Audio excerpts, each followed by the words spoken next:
Hey everyone, welcome to Florence. Today we're checking out one of the city's biggest and most impressive landmarks, the Pitti Palace. We'll walk through some of the rooms, check out amazing art, and talk about the powerful family behind it all, the Medici. From Renaissance paintings to rooms full of royal treasures, this is your tour of the Pitti Palace. We're starting the tour just like the nobles and the VIPs did centuries ago, heading up the grand staircase into the Galleria Palatina. This gallery came after the Medici, but it's full of art that reflects their legacy.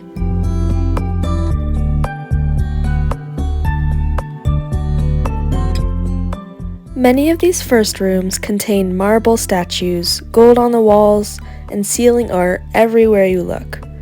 It wasn't just about looking fancy, this was all about sending a message. The Medici wanted to look powerful, cultured, and in control, and their everyday living spaces reflected that.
Now we're stepping into one of the palace's main and most important chapels of all that are found throughout the apartments. Throughout the years, the chapel has been renovated and decorated with different symbolic figures and reliquaries. During the Medici days, the display of relics showed that the family wasn't just rich, they were more chosen. Religion and power were very intertwined.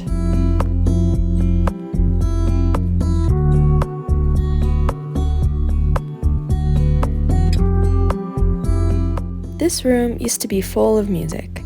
With the classical decoration, it was used for private concerts for the elite.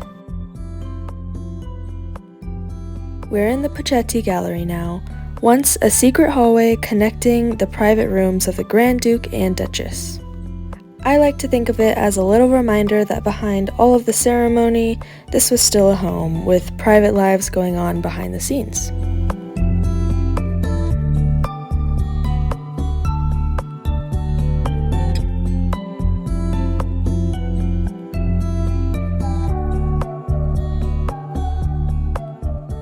Now we have Napoleon's bathroom, added a little bit later.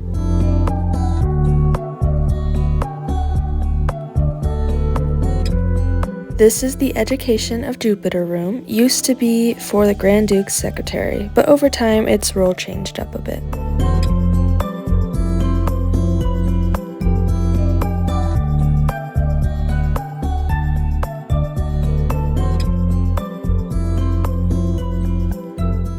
Originally, this warming room was open to the air, then they closed it up and turned it into a sort of luxury bathroom. Even the basic need to stay warm got the royal treatment. The room of niches was where the big events happened. Performances, parties, ceremonies, basically the Medici's stage. Next door, the Green Hall feels like a whole nother world, but still beautiful. I really liked the vibe here, deep colors, gold details, and a quieter ambiance.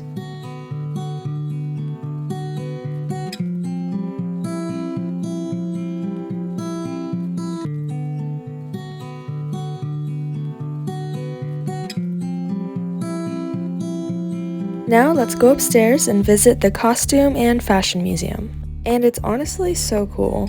Almost every outfit is paired with accessories and sometimes even a portrait of someone actually wearing something similar.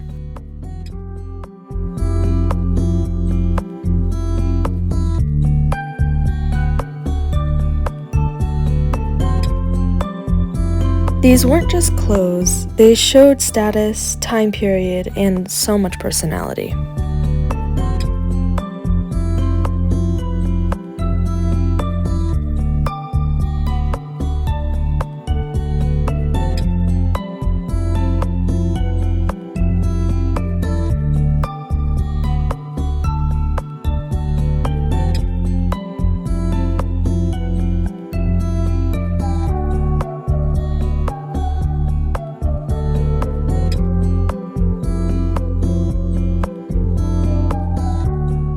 Also, as you go through, the timeline moves forward, from the 1800s fashion to early 1900s pieces.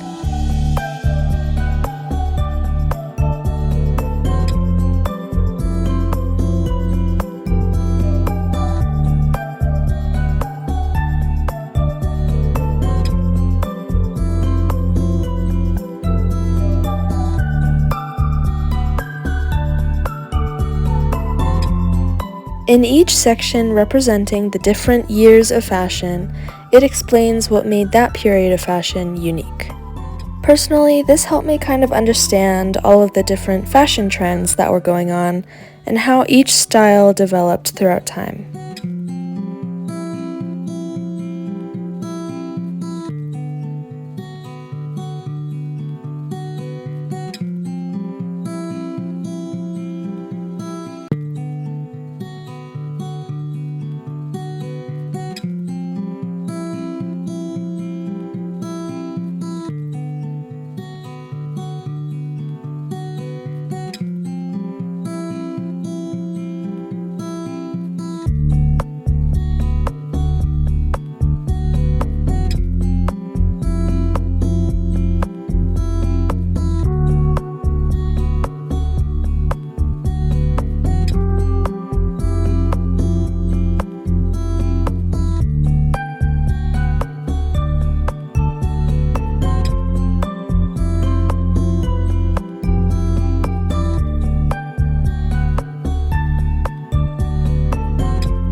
There's even a ton of film footage showing the clothes in action.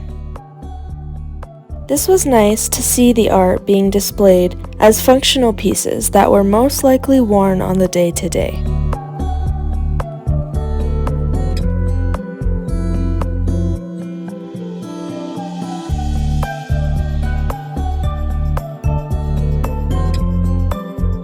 Now we're in the treasury of the Grand Dukes, where the art is in the detail.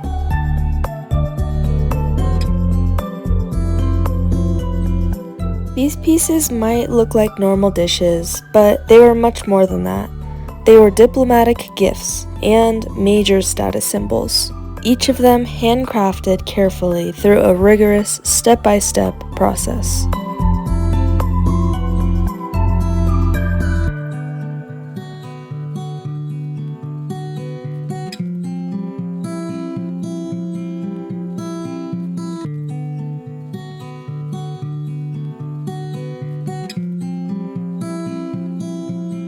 As you can see, a lot of these rooms also have the walls covered in frescoes, a lot of them relating to war or religious activities.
The third stateroom, the last to be frescoed, is where fancy visitors would arrive by coach.